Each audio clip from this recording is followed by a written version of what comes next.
ভাই আসসালামু আলাইকুম। ভাই কেমন আছেন? একটু জোরে বলেন কথা, দর্শকরা শুনুন। আপনারা কোথায় থেকে আসছেন, আপনাদের পরিচয়টা দেন। আমরা আসছি হলো সালসা থেকে, ফরিদপুর জেলা। আমাদের বাড়ি হলো গোটি ইউনিয়ন।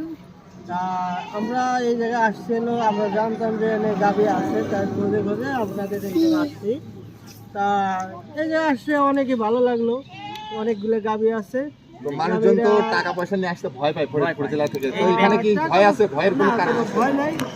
এই যে আমাকে যে টাকা বুঝাই দিলেন, আমি যদি গরু না টাকা পয়সা দিতাম নিয়ে কোনো এরকম। ভয় নাই, এরকম কোনো সমস্যা নাই। জি জি।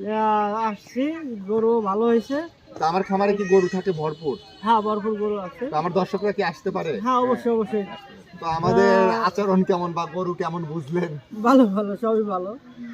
তো ফরিদপুর জেলা আমি অনেক গরু বিক্রি করছি এর আগেও, তো আপনারা এই ফার্স্ট আসলেন, তো গরু ভালো হলে ইনশাল্লাহ আরো অবশ্যই নেবেন।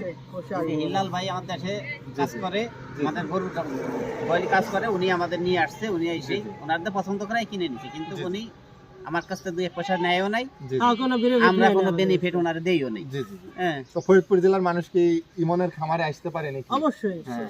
অবশ্যই আসতে পারি। তো এখানে সকল ধরনের সুযোগ সুবিধা দেওয়া হয় তো না?